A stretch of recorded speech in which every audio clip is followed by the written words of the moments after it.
Pour démarrer cette émission, monsieur le député, on va commencer par l'actualité parlementaire concernant le rapport d'activité du président de l'Assemblée nationale. Le groupe parlementaire Les Démocrates auquel vous appartenez a rejeté en bloc ce rapport d'activité. Qu'est-ce que vous reprochez au rapport d'activité du président de l'Assemblée nationale? Pourquoi vous l'avez rejeté? Je tiens à remercier tous les auditeurs de la radio.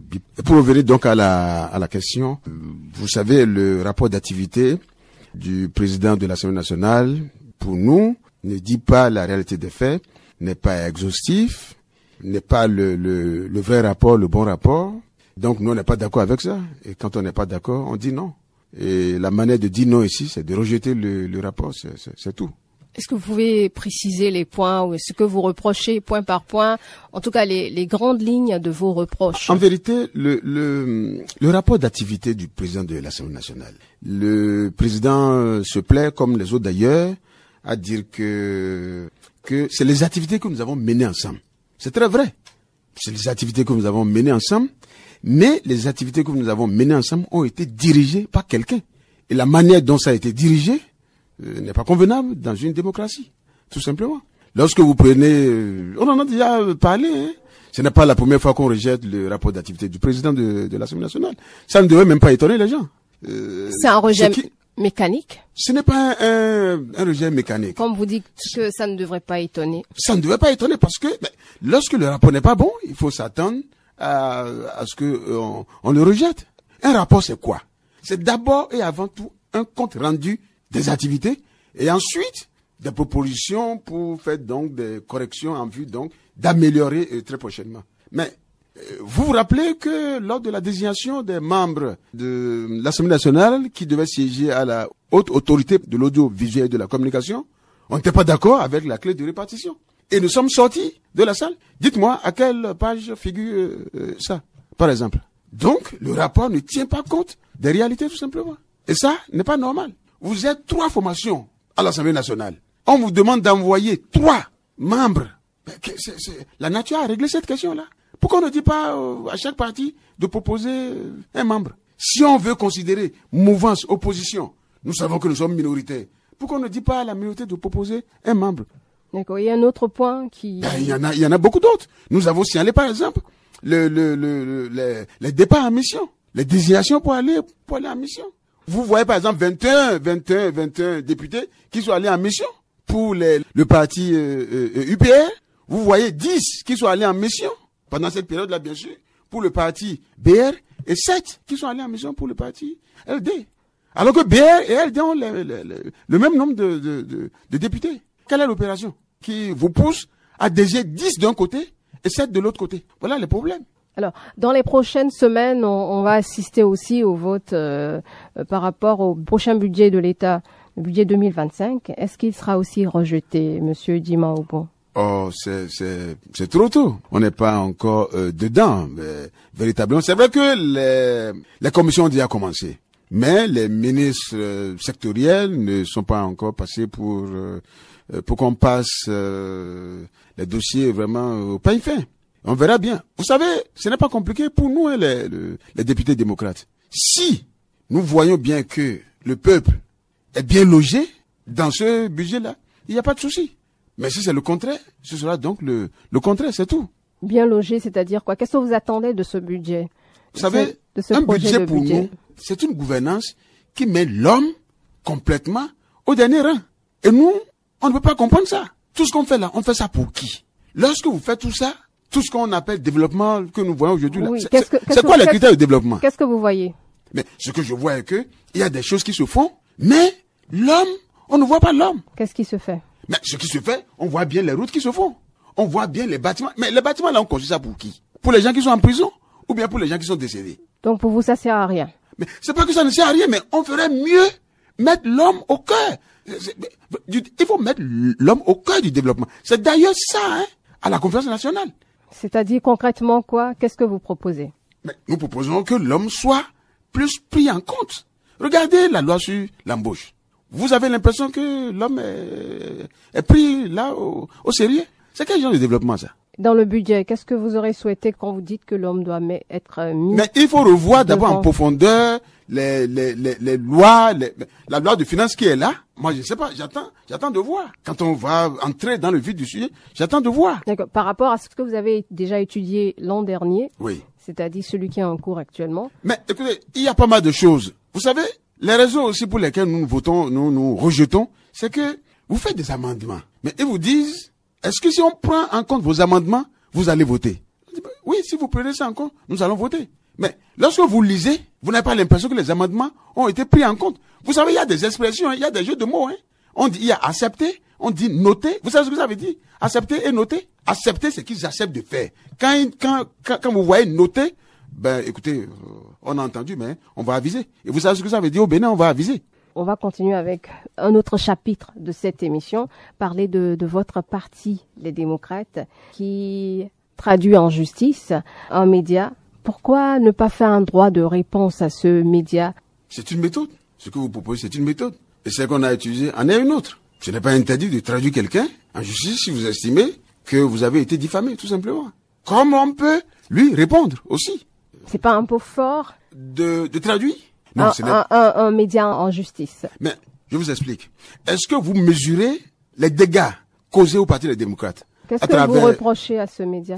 Ben, écoutez, voilà un média qui dit que les responsables du Parti des démocrates sont au biberon, les députés sont au biberon, des trucs comme ça. Pourquoi? Il n'est pas nécessaire de dire ça. Il n'est pas nécessaire. Mais il n'est pas nécessaire de dire ça. Et quelles sont les preuves? Est-ce que c'est vrai? Ben, si vous dites il n'est pas nécessaire. Moi, je l'inscris en faux. C'est précisément pour ça que nous sommes allés déposer une plainte contre lui. Et s'il en a les preuves, il n'a qu'à les sortir. Vous avez la preuve du contraire? De toute façon, moi, je ne crois pas à ça. Mais vous êtes à l'intérieur, vous êtes du parti. Si vous dites que sûr. Vous ne croyez pas, c'est... Oui. Est-ce que c'est vrai ou c'est faux? Parce que le fait de dire que vous ne croyez pas, c'est comme si vous n'êtes pas très imprégné du sujet. Non, vous voulez dire si c'est vrai ce qu'il dit ou si c'est faux? Oui, dites-nous ce qu'il en est. Moi, je dis que c'est faux. Et si lui pense que c'est vrai, ben, c'est pas à moi d'apporter la preuve. C'est à lui d'en apporter la preuve de ce qu'il dit. Moi, je l'inscris en faux. Et c'est la raison pour laquelle une plainte a été déposée contre lui. Et s'il estime qu'il a raison, il lui revient de se défendre devant nos juridictions, c'est tout.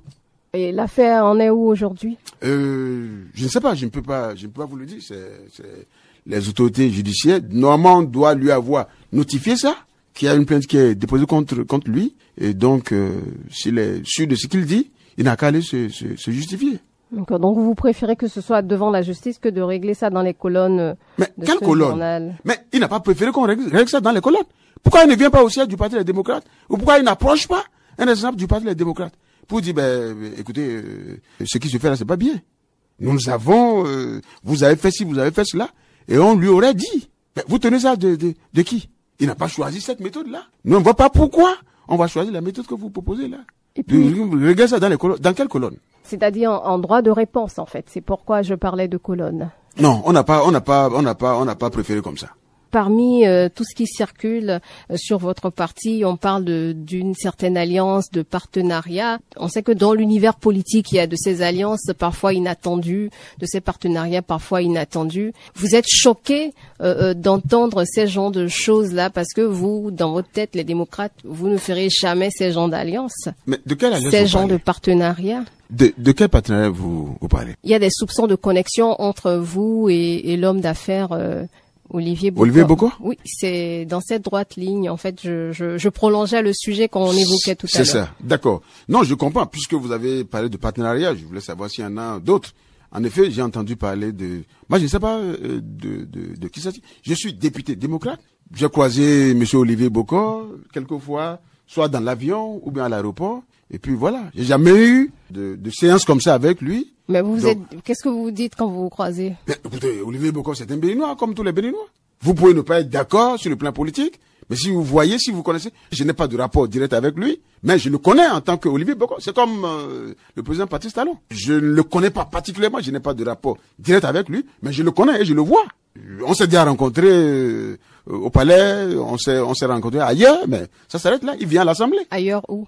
Ailleurs à l'Assemblée, par exemple. Et je l'ai déjà vu aussi à l'aéroport, des trucs comme ça. Bon, si je le vois, je vais le saluer comme n'importe qui. Oui, au-delà de la salutation. Voilà. On se demandait ce que vous dites au-delà de la salutation. Au-delà de la salutation, non, avec Olivier Bokor ou le président Patrice Talon, non, rien. Parce qu'on ne partage pas les mêmes convictions politiques. Ceci dit, la courtoisie, ça, oui, pourquoi pas. Si je le vois, je vais le saluer. Maintenant, s'il m'invite à ces réunions, évidemment, je ne vais pas assister parce que on n'a pas les mêmes convictions politiques. D'accord. Vous n'avez peut-être pas de séance avec lui, mais est-ce que dans votre parti, il y a eu des séances avec lui, des échanges? Je ne suis pas en mesure de dire. Comment vous n'êtes pas en mesure de dire? Vous êtes du parti politique? Je suis du parti politique, mais je ne connais pas ça. Ça n'a jamais eu lieu ou bien vous n'êtes pas au courant? Ça n'a pas eu lieu. Je ne connais pas ça. Je n'ai pas connaissance de ça. Je vais vous dire quelque chose. Une fois, on s'est réunis au Parti des démocrates. C'est du chantage ou il est sérieux? Je dis, je me pose la question. Puisque moi, je sais qu'il ne peut pas, moi, c'est Kola Oledjima Ogbon, il ne peut pas me citer. Maintenant, de qui il parle? Moi, je me pose la question. Vous êtes à même de nous le dire. Non, j'ai posé la question aux autres responsables du parti. Qu'est-ce qu'ils ont répondu? Mais on se regarde tous. Mais moi, je dis, mais de qui il parle? Moi, je ne comprends pas. Et vous savez, je crois que si quelqu'un pense avoir eu de trucs directs avec lui, peut-être qu'il aurait dit de ne pas déposer la plainte. La plainte a été pensée au Parti des démocrates et personne n'a levé sa main pour dire, ben écoutez, ne déposez pas. De toute façon, nous on l'inscrit en faux. S'il pense que c'est vrai, il n'a qu'à se justifier, c'est tout. Donc dans le Parti des démocrates, personne n'a eu des séances d'échange avec je ne suis pas en mesure de dire. Mais quand vous dites que vous n'êtes pas en mesure de dire, ça nous laisse un peu perplexe parce que c'est pas un nom, c'est pas un nom catégorique. C'est comme si vous laissez. Ce que je dis tout simplement. C'est comme si vous laissez un champ à des possibilités qu'il y a eu ces genres de séances. Non, mais écoutez, le dossier a évolué. Le dossier a évolué. C'est-à-dire que le parti a décidé d'aller porter plainte. Donc, la page est fermée. Oui, nous, on voudrait comprendre, puisque c'est des rumeurs. C'est le moment de nous dire ce qui est et de manière claire. Là, on en est aujourd'hui. Le Parti des démocrates ne peut plus faire de débat à ce niveau-là. Il revient à Takou, s'il a des preuves de ces allégations, de les porter au niveau de la justice. Vous êtes aussi là pour éclairer la lanterne des auditeurs. Dites-leur oui ou non. Est-ce qu'il y a eu des séances du genre entre, si c'est pas vous, quelqu'un d'autre, bien d'autres personnes du Parti les démocrates? Si le parti n'a pas décidé de ça, c'est que ça n'existe pas, c'est tout. Il n'y a pas de connexion. Pour moi, il n'y a pas de connexion. Le Parti les démocrates, c'est un grand parti. On se réclame même le parti du peuple. Si le parti reconnaît une connexion avec Olivier Bokor, on ne va pas aller déposer plainte. Dans la suite de cette émission, et ce qui a un peu interrogé, c'est le temps que vous avez mis à sortir un communiqué dans cette affaire tentative de coup d'État. Pourquoi vous avez traîné à publier un communiqué? Nous l'avons déjà dit dans notre communiqué, dans notre déclaration. L'affaire dite de coup d'État, pour nous, c'est une affaire rocambolesque. Donc, on n'a pas. Vous savez, je viens de vous le dire que nous sommes un grand parti. Donc, on n'a pas voulu. Vous savez, c'est une affaire qui parle du président de la République avec son ami le plus proche. Donc, pour nous, c'est une affaire dans laquelle on ne peut pas se jeter comme ça. Vous avez vu tout le flou qui reste aujourd'hui, jusqu'aujourd'hui, dans cette affaire-là. On n'a pas vu, on n'a pas jugé bon nous prononcer très rapidement comme ça. Quand il arrive que je pourrais caricaturer pour dire un homme et une femme aillent jusqu'à ce niveau-là, il faut prendre un peu de recul. Il n'y a rien qui presse. Il n'y a rien qui presse. Mais c'est une affaire importante. Mais bien entendu. Mais c'est une affaire importante, mais très floue. Très floue. Ouais, jusqu'aujourd'hui. Vous avez une visibilité jusqu'aujourd'hui dans cette affaire-là. Ce n'est pas à nous d'apprendre à la justice comment travailler. C'est pas à nous. Oui, mais vous êtes un acteur politique très important. Je veux parler de votre parti politique. Je suis entièrement d'accord.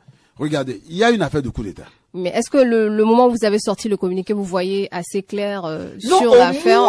Au moins la justice a prononcé. Et là, on commence par avoir un peu de la matière. Vous avez quelle matière? La justice a prononcé, puisque les gens ont été écoutés. La justice a parlé. Et le flou continue. Vous savez, on n'est pas heureux de cette affaire-là. Et tout ça aussi fait partie des raisons pour lesquelles nous, on ne s'est pas jeté très tôt sur l'affaire. On n'est pas, puisque ça ne projette pas une bonne image. Donc, on n'est pas heureux. C'est pas parce que c'est Bokor. On n'est pas heureux de voir les gens en prison. Et toute forme, si c'est vraiment le cas, coup d'État, comme on le dit, toute forme de prise de pouvoir par la force, on n'est pas dedans. Nous avons signé la charte des partis au Bénin. Qu'est-ce que vous espérez de cette affaire? Moi, j'espère, je crois, comme tout Béninois, un dénouement, un bon dénouement, que le droit soit dit, que ça soit respecté, c'est tout. Ça signifierait quoi pour vous, un dénouement, un bon dénouement? un bon dénouement pour moi. Je ne suis pas la justice, mais je ne veux pas la violence dans le pays. En tant que citoyen, tout court, dans le dénouement heureux, c'est ce que je peux dire ça. Maintenant, c'est au niveau de la justice là-bas de savoir comment faire pour qu'il y ait un dénouement heureux. On va aborder un autre sujet, Monsieur Dima Obon. Il y a presque un an, une délégation des démocrates conduite par votre président a rencontré le président de la République. Et dans le point fait, on a retenu que votre parti a obtenu le OK pour auditer la liste électorale. Nous sommes en novembre 2024 aujourd'hui. On n'a toujours pas d'écho de cet audit. C'est vrai, nous avons dit au président de la République qu'il faut auditer le fichier électoral parce qu'on estime qu'il doit avoir des choses à revoir dedans. Et il a donné son OK. Mais vous savez, au Parti des démocrates, nous sommes une formation politique de l'opposition et nous ne sommes pas la seule formation politique. Donc, dans un premier temps, nous avons mené des réflexions, mais à un moment donné, nous nous sommes dit que nous allons plutôt croiser ça avec les réflexions des autres formations politiques de l'opposition. Et c'est ce qui a été fait. Il y a un moment, je ne sais plus exactement combien de semaines ça fait, et je crois que on doit être en phase finale. Il me semble que ça doit être déjà déposé, je ne sais pas exactement, avec les autres formations politiques de l'opposition, parce qu'on a voulu avoir quelque chose de consensuel. D'accord. Qu'est-ce que vous avez fait concrètement? Nous avons identifié des cabinets qui vont pouvoir faire l'audit de cette liste-là, et nous avons fait des propositions pour des gens qui doivent assister donc à ce travail-là, parce que on ne peut pas non plus seulement, nous proposons assister le cabinet qui va travailler. On ne veut pas que ça se fasse sur notre dos. Seulement des partis de l'opposition? Oui, puisque le truc est porté par les formations politiques de l'opposition. Et vous avez travaillé avec quel parti politique? Nous avons travaillé avec NFN, nous avons travaillé avec GSC et beaucoup d'autres partis de l'opposition. En quoi a consisté votre travail? Notre travail, c'est qu'on se mette d'accord. Ce n'est pas parce que nous sommes la seule formation politique représentée à l'Assemblée nationale que nous allons tout porter comme ça. Nous avons voulu travailler de façon collégiale. Nous, qui ne sommes pas d'accord avec le mode de gouvernance au Bénin, nous avons décidé de nous mettre ensemble pour travailler et sortir quelque chose. Là, on va dire que c'est la plateforme des partis politiques de l'opposition qui s'est occupée de cette proposition-là. Voilà. Et qu'est-ce que vous avez déposé, ou bien vous avez dit que vous pensez que c'est en cours Je crois que ça doit être déposé. Je crois que ça doit être déposé. Auprès de qui? C'est auprès du président, c'est lui qui voit ça. Ça contient quoi, ce rapport que vous avez déposé? Oh, écoutez, c'est pas, non. Juste les grandes lignes. Non, pas les détails. Je vous ai dit, il faut identifier un cabinet qui va faire le travail. Vous savez, identifier le cabinet, ce n'est pas quelque chose qui se fait comme ça. Il faut un cabinet vraiment digne du nom. Le président va certainement rappeler les partis qui ont fait le travail, et ensemble, nous allons convaincre. Vous savez, je n'ai pas parcouru le papier pour vous dire exactement, mais je sais pour le pays. Donc vous voulez dire que la balle n'est plus dans votre camp? Normalement, la balle n'est plus dans notre camp. Et combien ça va coûter cet audit-là? Je ne peux pas savoir. C'est pas dans les nôtres? Non, je ne peux pas savoir. C'est le cabinet qui va. Nous, on identifie. C'est le cabinet qui va le dire. Une fois que nous, on a fait la proposition, le président de la République, on va certainement se revoir dans un premier temps peut-être entre nous, et ensuite avec le cabinet. Et puis le cabinet dira. De toute façon, il a donné son accord de principe.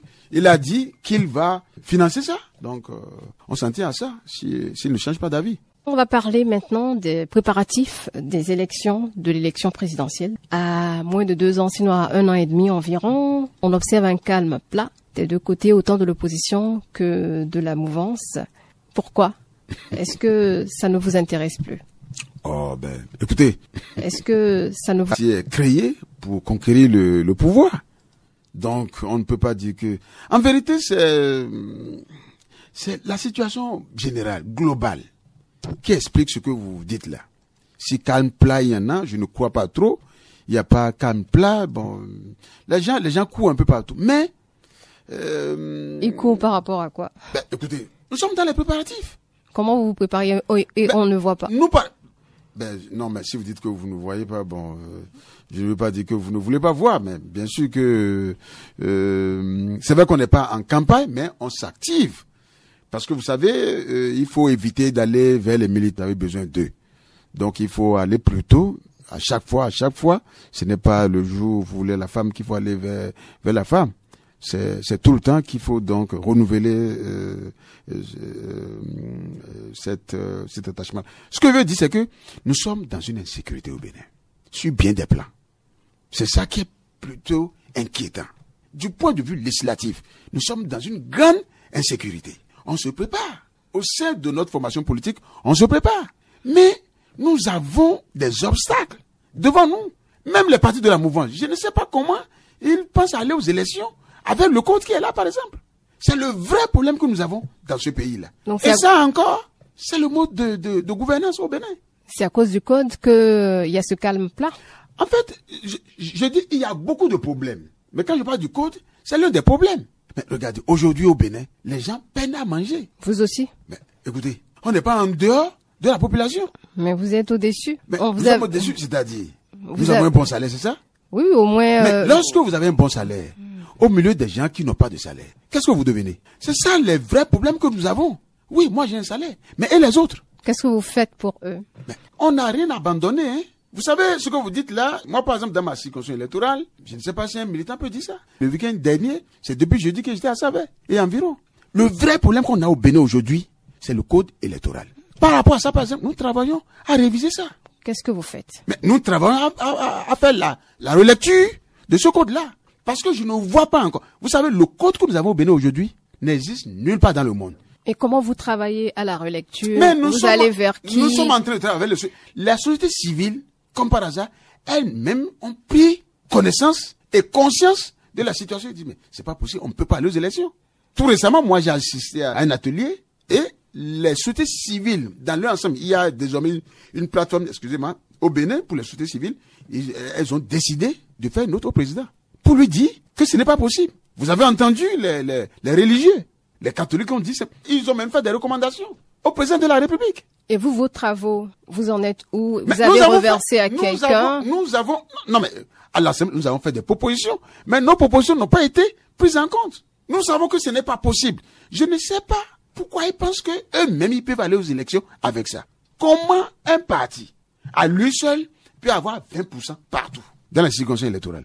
Prenez les résultats des différentes élections, depuis 90, et dites-moi s'il y a un seul parti, même deux partis ensemble, dites-moi si c'est déjà arrivé. Non. Moi, j'ai fouillé, moi, j'ai pas vu, hein. La dernière élection que nous avons faite en 2023, pour ce qui concerne le Parti des démocrates, sur 24, il y a 9 circonscriptions électorales dans lesquelles on n'a pas 20%. Alors que nous ne sommes pas les seuls, non? Comment est-ce qu'on peut se distribuer ça? C'est pas possible. D'abord, nous sommes en train de limiter le nombre de partis qui peuvent aller aux élections. Et pourquoi? Après la promulgation, est-ce que vous avez discuté avec les partis de la mouvance ou bien... Mais pour eux, c'est voter, c'est voter. Mais nous sommes heureux de constater... Mais nous leur avons posé la question. S'il arrive que dans tout ça, on n'ait pas un seul parti qui ait pu avoir 20%, qu'est-ce qu'on fait? Vous savez ce qu'ils prévoient? On va reprendre les élections. Qui vous a dit ça? C'est les mêmes là de la mouvance. On va reprendre les élections. Vous pouvez nous dire le nom de la personne? Oh, c'est pas nécessaire.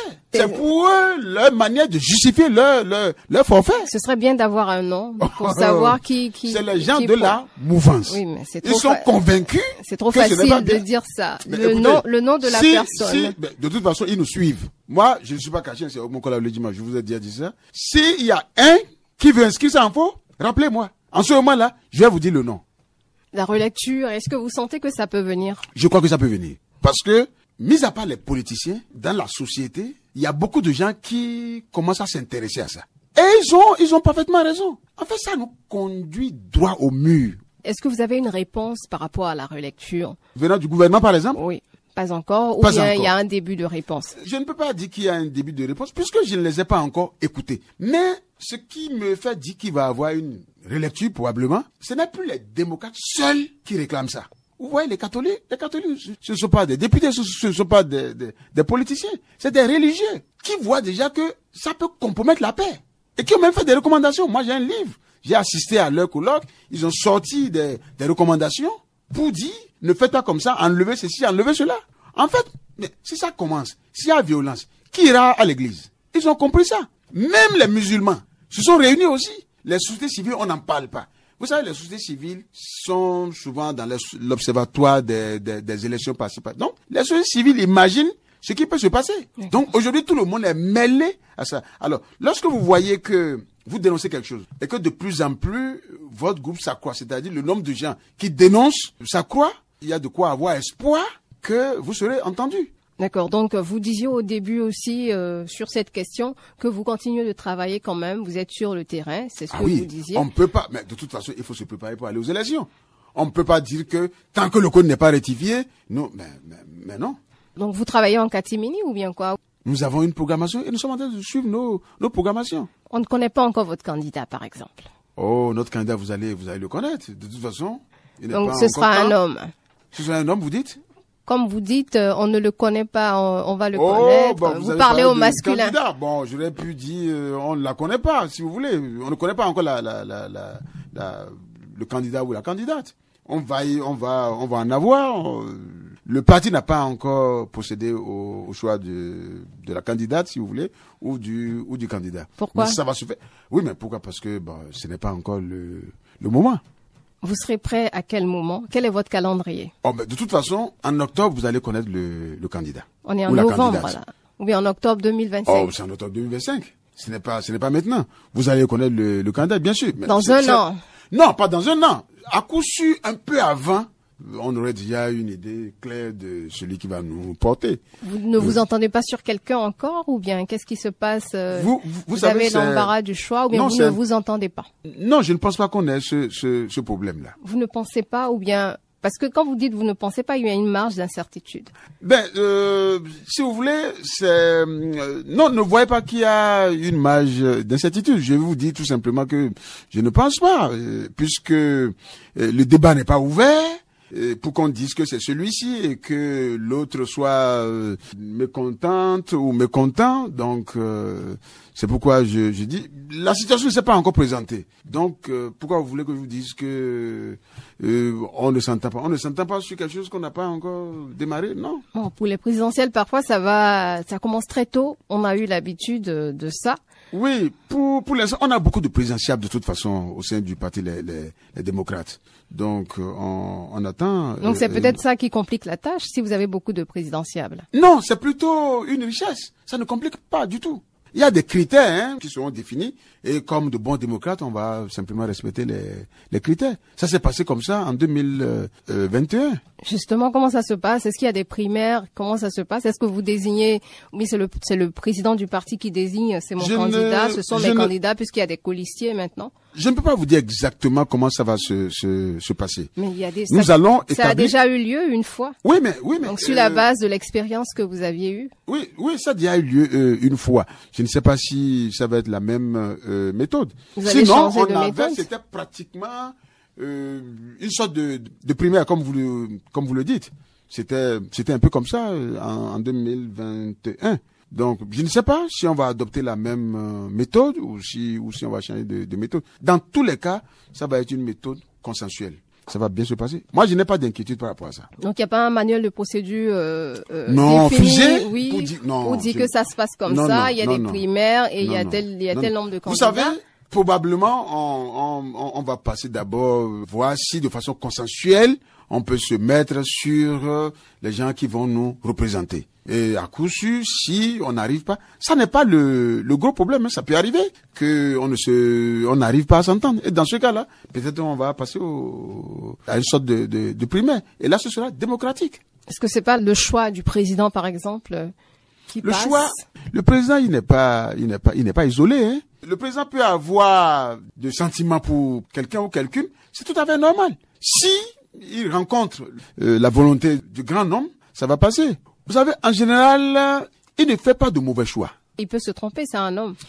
Oui, c'est ce que vous l'avez dit. Il peut avoir des sensibilités pour des personnes qui ne remplissent pas forcément les critères. Non, je crois que je ne sais pas si ça va être la méthode, s'il arrive que le président Yaïbouni choisisse quelqu'un, si les gens ne sont pas d'accord, ils vont le lui dire. Le président Yaïbouni est très conciliant, hein.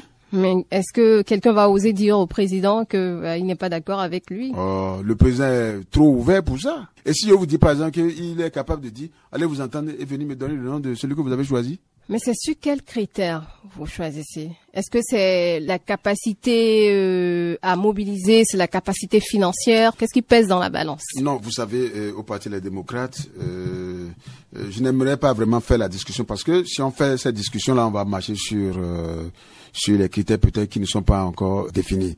Mais je préfère plutôt parler de la capacité à mobiliser tout court. Mais je ne veux pas qu'on rentre dans les spécificités, capacité à mobiliser les ressources financières ou ceci, cela. Parce que une fois de toute façon que le parti aurait choisi quelqu'un, le parti va se débrouiller pour aller aux élections.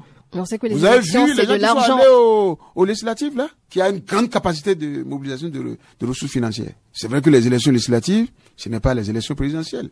Qui demandent beaucoup plus d'argent. Mais en fait, vous savez, c'est le parti qui va aux élections, c'est pas un individu qui va aux élections. On connaît un peu le système béninois où ce sont des hommes qui sont en avant. Oui, justement. C'est que, si par exemple l'homme le plus riche, si vous voulez que je dise ça comme ça, du parti, n'est pas le candidat, ce n'est pas pour ça qu'il ne va pas travailler pour le parti. Il sera le faiseur de roi. Comment? Il sera le faiseur de roi, alors. Il sera le faiseur de roi. Vous confirmez, alors? Oh, ben, je vous ai pas dit ça. Mais ce que je sais, oui, c'est que au Parti les démocrates, un parti c'est une discipline. Donc lorsque vous êtes au sein d'un parti, vous faites tout pour que le parti marche. En fait, c'est le parti qui gagne, c'est pas un individu qui gagne. L'essentiel est que le choix soit fait dans un certain consensus et puis c'est fini. On verra bien comment mobiliser les ressources pour aller aux élections. Mais là actuellement, qu'est-ce que vous faites? Mais je vous ai dit, nous sommes en train de nous préparer aux élections. Vous allez me permettre de ne pas rentrer dans tous les détails. Vous voyez, tous les députés, tous les week-ends, chacun va. Nous sommes en permanence dans la remobilisation. Nous ne sommes pas les seuls sur le terrain. Donc, on ne peut pas, sur un plateau de télé ou de radio, dire tout ce que nous avons comme stratégie. Alors, on va faire un peu de politique fiction. S'il n'y avait pas relecture du code électoral, est-ce que vous allez boycotter cette élection? Je ne peux pas vous dire ça. Est-ce que vous allez participer? Non, en fait, nous estimons qu'il faut revoir le code. Mais est-ce que si on ne revoit pas le code, est-ce qu'on va participer? Je ne peux pas vous répondre à ça. Parce que en fait, tout simplement, c'est une décision qui devait être prise au sein du parti. Donc, un responsable du parti, fut-il un député, ne peut pas dire on ira ou on n'ira pas. Mais ce code-là pose problème. Donc, est-ce qu'on ira? Est-ce qu'on n'ira pas? S'il faut boycotter, par exemple, est-ce que c'est les démocrates seuls qui vont boycotter? Je ne peux pas vous répondre aujourd'hui. Dans la suite, ce message, le porte-parole du gouvernement qui demande aux exilés de rentrer au pays. Comment vous réagissez à ce message? De prendre le premier avion et de rentrer au pays. Il n'a qu'à dire aux derniers qui sont partis de revenir déjà, et puis on va voir. Qui sont les derniers? Vous les connaissez, les derniers. Comment il va dire que, dans quelle justice? Il disait qu'il aimerait voir que il aimerait voir en tant que qui? C'est le président qui lui a dit ça? Ses compatriotes venir construire le pays ensemble. Qui ne veut pas venir dans son pays? Vous savez, un exilé, c'est lui qui sait qu'il est dans la position d'exilé. Ce n'est pas un autre qui lui décrète. Ce n'est pas le gouvernement qui va dire oui, c'est vrai, c'est des exilés. Aucun gouvernement ne va reconnaître qu'il y a des exilés. Même sous le régime Yahi aussi, on ne reconnaissait pas les exilés. Un exilé, c'est lui-même qui dit qu'il est exilé. Ce n'est pas un gouvernement qui va dire il est exilé ou pas. C'est ce qu'il essaie de vous dire. Maintenant qu'il demande aux gens de prendre le premier avion pour venir, ils n'ont qu'à déjà libérer les gens qui sont en prison ici. Ça va rassurer les autres qui vont venir. Pour dire que, bon, ben, s'ils viennent, on va pas les faire atterrir dans une prison. Vous avez entendu un ancien ministre qui dit qu'il faut faire confiance à la justice, non? Lui-même, il est où? Vous voulez parler de qui? Vous allez savoir de qui je parle. Je suis peiné de dire que, comme Koutia a dit que le système de la rupture, c'est comme un système de freinage. Ça bouffe les patins et quand il a fini avec les patins, ça bouffe le disque. On en est là. Et on n'est pas heureux, parce que c'est notre pays. On n'est pas heureux. Et c'est pourquoi on dénonce ça. Et on va balancer vers le social, les sujets de société, puisqu'on parle de cherté de la vie. Est-ce que vous avez fait un tour dans les nouveaux marchés, dans l'un des nouveaux marchés? Mais j'ai fait un tour, oui. Et comment vous avez trouvé ça? C'est beau. J'ai fait un tour, j'ai vu, c'est beau. Qui ne veut pas ça? Mais les vrais problèmes que nous avons, c'est ailleurs. C'est pas les marchés. Écoutez, mais quand est-ce que vous allez au marché? C'est quand vous avez de l'argent à la poche. Le marché, ce n'est pas la plage. Le marché, c'est là où on vend des choses, non? Vous savez, depuis quand ils ont fini les marchés, là? Ça fait des années qu'ils ont fini les marchés, là. Mais il y en a qui sont pas encore livrés, qui sont en construction. Et ceux qui étaient achevés depuis. Vous savez dans quelles conditions les gens ont intégré les marchés, là? Dites-nous. Oh ben, non, on va dire ça une autre fois. Vous voyez une vendeuse de tomates dans ces marchés, là. Alors qu'on les a dégagées du même emplacement. Mais bon, nous on est allé quand même à Kadiaou, on a vu des vendeuses de tomates. Vous savez combien elle doit payer par mois? Et de Affinity. D'accord. Vous savez combien elle doit payer par mois? Vous avez des informations? Une vendeuse de Affinity dont vous parlez. Vous savez ce qu'on leur demande? Non, dites-nous. Non, c'est trop. Moi, par exemple, si ma grand-mère est en vie, vous allez demander pour vendre Affinity d'avoir un registre de commerce. Mais c'est vrai qu'on n'a pas encore officiellement vu les critères d'obtention de place. Pourquoi les gens n'ont pas occupé les marchés là depuis? Parce que nous, on a reçu la directrice de la NAGEM qui n'a pas encore donné de détails sur les critères. Demandez-lui les détails, madame. Non, on n'avait pas encore de précision sur le prix. Ça remonte à juillet, l'émission avec elle.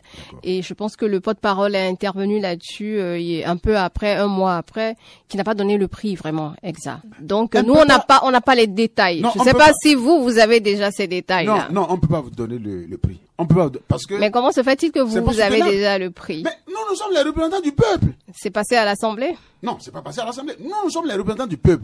Nous, on a approché les femmes du marché, là. Et elles vous ont dit on leur a demandé des registres de commerce. Écoutez, vous savez, le gouvernement est dans l'optique de formaliser les choses, de faire tout ça. En fait, le fond, ce n'est pas mal. Hein. Est-ce qu'on leur a demandé ça? Qui? Les vendeuses, de fournir des registres de commerce. Sinon, comment nous, on a pu avoir l'information? Si c'est du mensonge, donc c'est les femmes qui nous ont mal renseignées. Parce que même aux femmes, on a posé la question, elles nous ont dit qu'elles ne savent pas encore combien elles allaient payer. Là-bas? Oui. Vous savez, ils ont ouvert, ça fait pas trop longtemps. Si c'est un juillet là-bas, peut-être qu'elles n'avaient pas encore l'information. C'est ce que je vous disais tantôt. On ne peut pas aller comme ça. La vitesse là est trop élevée. Je vous ai parlé tout à l'heure du permis de construire. Tout récemment, ils sont venus le gouvernement est venu pour une loi sur l'urbanisme là où on dit aujourd'hui au Bénin, si vous voulez construire une maison aussi petite qu'elle soit, vous devez avoir un permis de construire. Même si c'est en brousse, vous devez avoir un permis de construire. Et on dit, vous savez ce que avoir un permis de construire? Ce qui précède ça, il faut avoir un titre foncier et tout ce qui reste. Mais pour un pays comme, c'est bien beau, mais c'est trop rapide. On peut pas demander ça aux Béninois maintenant. Et on dit, si vous êtes en train de construire une maison, on va venir voir si les ouvriers là sont des ouvriers professionnels. On a combien d'ouvriers professionnels au Bénin? Est-ce que cette loi-là est déjà validée? Je vous le dis. Elle est déjà passée? Elle est déjà passée. Elle est promulguée? Je ne sais pas si elle est promulguée, mais si elle ne l'est pas, elle va l'être bientôt, puisqu'elle a été votée déjà. Nous avons voté contre, hein, mais la majorité mécanique a voté pour. Et c'est passé. Ce n'est pas qu'on ne veut pas le développement. Aujourd'hui, on va dire au Bénin que, vous voyez les constructions qui se font par-ci, par-là, là. Vous connaissez combien d'ouvriers professionnels? Et l'État se propose de venir faire arrêter les travaux si les ouvriers ne sont pas des ouvriers professionnels. Moi, je le savais. Il y a combien d'ouvriers professionnels à savoir? Alors, on s'achemine vers la fin de cette émission. Les 10 dernières minutes sont consacrées à notre rubrique le oui-non. Et avec la complicité de notre technicien du jour, Monsieur Ogon, on va passer à cette rubrique. Je vous explique rapidement en quoi ça consiste. C'est une série de questions à laquelle vous répondez par oui ou par non. Et juste en même temps, en fait, sur la série, vous répondez oui ou non. Et après la série, vous avez maintenant l'opportunité de justifier vos différentes réponses, vos oui et vos non. Je dis oui ou non, et c'est bien plus tard, après toutes les questions maintenant, que je justifie. Oui, c'est bien ça. Vous avez compris. Donc, on peut y aller. Ben, on y va. Première question, Monsieur Dima Ogon. Est-ce que Éric Rondeté ferait un bon candidat pour les démocrates en 2026? Mais c'est des questions pièges, hein? Oui ou non? Oui. Vous avez répondu oui, on marque oui. Deuxième question. Avez-vous noté un point positif sous le régime Talon? Oui ou non? Oui. Troisième question maintenant. La présidence Vlavonou au Parlement est-elle pire que le système qu'on appelait entre-temps le ping-pong sous Boniaï et Mathurin Nago? Vous pouvez reposer la question? Je reprends la question. La présidence Vlavonou, c'est-à-dire le président de l'Assemblée nationale, la présidence de Vlavonou au Parlement, est-elle pire que le système qui était surnommé ping-pong sous le régime Yahi entre-temps? Oui. Et dernière question, est-ce que vous êtes prêt pour la présidentielle? Oui ou non? Écoutez, vous avez dit oui. On n'a que des oui avec vous. Il s'agit de justifier après, non? Oui, on va y aller maintenant. Donc, les oui non terminés. Monsieur Ogbon, vous avez la possibilité maintenant de justifier vos oui et vos non. Le premier oui. Je vous rappelle la question. Est-ce que Éric Ondete ferait un bon candidat démocrate en 2026? Vous avez dit oui. Oui, j'ai dit oui. Ouais. J'ai dit oui parce que je vous ai dit tantôt qu'on a beaucoup de présidentiables. Hein. C'est l'un de nos premiers responsables au Parti des démocrates. Je crois qu'il peut être un bon candidat. Est-ce que le parti le voit dans les starting blocks? Est-ce qu'il fait partie des choix possibles? Est-ce que son nom revient dans les discussions? Oui, c'est pourquoi je vous ai dit tantôt qu'il fait partie des premiers responsables. Vous vous rappelez, il était candidat en 2021. Donc, il peut l'être encore s'il en a envie. Et il peut être le candidat si le parti décide de porter son choix sur lui. Qu'est-ce qui fait de lui un bon candidat? Oh, qu'est-ce qui fait de lui un bon candidat? Je vois quelqu'un de assez calme, qui n'est pas très agité. Pour moi, c'est les critères d'un chef d'État. Mais il n'y a pas que ça. Hein. Vous savez, un homme a plusieurs facettes. Donc, on peut lui trouver aussi des erreurs. S'il doit être le candidat, donc il va falloir qu'il le revoie, c'est tout. Vous lui reprochez quoi? Oh, moi, personnellement, si j'ai quelque chose à reprocher à Éric Ondete, c'est quelqu'un qui prend un peu son temps. Il prend un peu son temps. C'est peut-être le caractère d'un chef d'État aussi, je ne sais pas. C'est-à-dire qu'il y a une question. Par exemple, lorsque vous êtes ensemble, si quelqu'un donne son avis, il va dire d'accord. Si un autre donne son avis, il dira encore d'accord. Il faut que tu tranches. C'est peut-être... c'est un indécis? Comment? C'est un indécis? Je ne peux pas dire un indécis. Ce qui est sûr, il est capable de prendre sa décision. Mais peut-être qu'il attend d'abord de voir qu'est-ce que tout le monde dit pour faire peut-être le consensus. C'est moi qui pense comme ça. Donc, si votre voix devrait compter dans un conseil pour peut-être le choisir, est-ce que vous lui donnerez votre oui pour être candidat? Pour être candidat? Vous savez, il va falloir que, si je dois donner mon oui, il va falloir que on se parle à nouveau. En fait, je ne pense pas que nous allons d'abord définir les critères. Je vous avais dit ça à l'entame, hein. Enfin, je vous avais dit quand on parlait du choix, en fait, au Parti les démocrates, je dois vous dire très sincèrement, lorsque le choix sera fait, moi, je ne serai pas contre. Il n'y a pas quelqu'un au Parti des démocrates pour qui je ne peux pas voter. C'est la discipline du groupe. Et si on vous demandait de choisir entre lui et Monsieur Achadé, par exemple? Achadé, vous comprenez, Achadé, c'est un frère. Plus que Monsieur Ondete? Plus que Monsieur Ondete. Vous savez, à Achadé, nous sommes de la même ethnie, hein. Nous sommes de la même communauté. Donc c'est par régionalisme que vous fonctionnez? Non, c'est pas que je fonctionne par régionalisme. C'est pour vous dire que Achadé encore, vous voyez, si on me pose la question Achadé Éric, on veut me mettre en difficulté. Je serai très embarrassé. Je vais fermer les yeux, je vais dire, choisissez quelqu'un et dites-moi qui vous avez choisi. Si on choisit Achadé, c'est tant mieux pour moi. Si on choisit Éric, c'est sans façon. Si votre voix était la dernière pour trancher la décision? Je ne peux pas vous répondre aujourd'hui. Je les porte dans le cœur, tous les deux. Vous savez, en 2021, lorsque le président Éric Yamoussoukro a été choisi, moi, je n'ai même pas fait partie de la commission qui a fait le choix. Quand je suis retourné à la base chez moi, à Savet, les gens disent, mais comment? C'est elle que vous avez choisie? Je dis, c'est elle qu'on a choisie. Un point trait. Donc, c'est valable pour tout le monde. Numéro 2, vous avez dit oui. Avez-vous noté un point positif sous le système, sous le régime Talon? Oui. Quels sont les points positifs? Non, les points positifs, c'est les routes là. C'est les points positifs là. C'est les routes là. Vous savez, nous ne sommes pas des opposants pour être opposants. Non. Sauf que, nous avons des reproches à lui faire par rapport à ça. Parce que c'est bien de construire les routes, mais on a besoin de savoir à combien ça nous revient les routes là. Mais on a demandé, on n'a pas eu ça. C'est bien de construire les routes. Ce serait peut-être meilleur de nous dire à combien on fait les routes. Peut-être que s'il nous dit à comment faire les routes, on va lui dire de ne pas faire les routes. Mais les routes sont là. On les emprunte tous. C'est une bonne chose. Mais je vous dis encore, vous savez, on ne peut pas, dans un panier de tomates gâtées, si vous fouillez, vous allez trouver une tomate qui est bonne dedans. C'est pourquoi je vous ai sorti ça. Ok, donc à part ça, il n'y a plus rien d'autre. Non, on peut trouver encore, si vous voulez, on peut trouver encore. Qu'est-ce que vous avez noté encore? Écoutez, il y a des réformes, par exemple, que le président fait. Sauf que ça ne suit pas vraiment. Mais lorsque vous dites, par exemple, que vous ne voulez pas d'alliance, vous voulez les partis forts. Mais nous sommes revenus encore sur les alliances, sous une autre forme. C'est ça qu'ils ont baptisé accord de gouvernance. Donc, que ça soit un peu plus clair. Si on dit qu'on ne veut plus ceci, ou bien que le président dise que lui, il ne fait pas de favoritisme, je veux croire.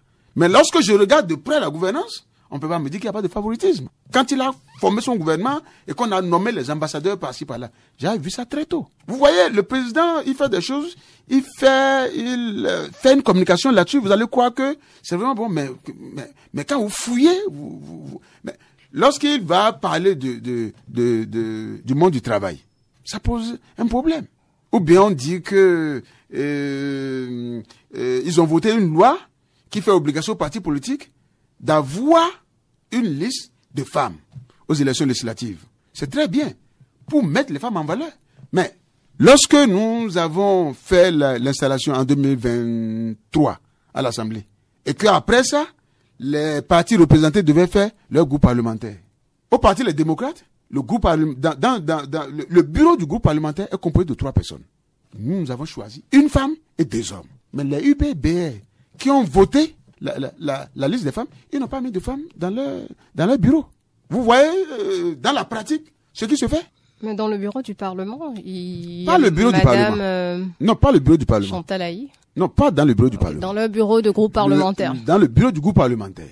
Après avoir chanté, on a fait une réforme, on a voté une loi pour qu'on ait des femmes à l'Assemblée. Mais si les femmes arrivent à l'Assemblée, il faut les mettre dans les instances. Il ne faut pas qu'elles soient députées tout court, si vous en avez la possibilité. Numéro 3, vous avez dit oui. La présidence Vlavonou est-elle pire que le système ping-pong? Vous savez, c'est parce que j'ai vu au moins de près la gestion de Parlement ici. Et ça laisse beaucoup à désirer. Vous savez, la démocratie, c'est vrai, c'est la loi de la majorité, mais c'est aussi le respect des droits de la minorité. Autrement, on n'est pas en démocratie. Vous savez, à l'Assemblée nationale, il y a des commissions permanentes. Il y en a 5 au Bénin. Et il y a des bureaux de ces commissions-là. Vous savez que les bureaux-là sont présidés, tous les 5 bureaux sont présidés par les UP et BR. De sorte que si on n'avait pas, par exemple, quelqu'un dans le bureau de l'Assemblée nationale, et si on n'en avait pas aussi un groupe parlementaire, ça veut dire que dans la conférence de président, on n'aurait pas un démocrate. Et ça pose un problème. Si on est minoritaire ou bien on est opposant, ça ne veut pas dire que vous n'avez droit à rien. Il revient au président Vlavonou de rétablir ces équilibres-là. C'est lui qui a la police de débat à l'Assemblée. Il lui revient de gérer ces choses-là. Je vous ai parlé tout à l'heure, la participation des députés aux différentes missions. C'est lui qui les gère. Même les missions statutaires, c'est lui qui les gère. Et on devait en tenir compte au moment où on est en train de désigner les gens pour aller à la haute cour de justice, aller à l'UEMOA, à la CEDEAO, tout ça. Il faut avoir déjà en tête tout ça. Pour dire que, tiens, si on ne fait pas attention, on sera confronté à ces missions-là après. On n'a pas leur soutien. Oui. Comment est-ce que nous aussi, on va les soutenir? Donc c'est le pire des présidents de l'Assemblée nationale que nous avons connu. Non, vous savez, le pire je ne sais pas, peut-être que dans un passé, peut-être que... En fait, pire, je ne veux pas dire pire, mais je dis que par rapport au temps de... Parce qu'au temps de Nago, par exemple, Kofi Nago, mais il y avait toujours opposition et mouvance. Il n'y en a plus maintenant. Il y en a. Sauf qu'en ce moment-là, les opposants avaient droit à la présidente de certaines commissions. Vous savez, le président Achadé, Nourenou Achadé a dit que c'est la première fois que dans un parlement, enfin, au cours d'un mandat ici à l'Assemblée, il n'y a pas une présidence pour une minorité. Soit-il opposant ou pas. Que c'est la première fois. Président des commissions. Ça n'est pas bien. Oui, président des commissions. Il dit que c'est la première fois. En fait, c'est pour un certain équilibre. Mais l'équilibre n'a pas été respecté. Et vous avez vu, je vous ai dit tantôt, les gens qui sont allés à la Cour constitutionnelle. Comment vous comprenez ça? On va finir avec le numéro 4. Vous avez dit oui aussi. Est-ce que vous êtes prêt pour la présidentielle? Bon, écoutez, si j'ai dit oui aussi pour ce qui me concerne directement, c'est que je suis un militant comme tout. En fait, je vous explique, au Parti des démocrates, tout militant peut être candidat. Tout militant peut être candidat. Mieux, la position que vous occupez au Parti des démocrates ne vous donne pas un privilège spécial pour briguer un poste. Non. C'est écrit comme ça hein, dans nos tests. C'est pourquoi, si je dis oui, si le parti dit que c'est moi, écoutez, en fait c'est moi, mais c'est le parti, c'est tout. On m'a déjà posé la question une fois, j'ai dit que ce n'est pas à l'ordre du jour. C'est parce que je suis obligé de répondre à vos questions, c'est oui ou c'est non. Je ne vais pas dire non. Pourquoi je vais dire non? Je suis un cadre du parti, je suis un député, je suis un militant tout court. Et tout militant peut être candidat. Si le parti le désire, tout simplement. C'est pourquoi je vous ai dit oui.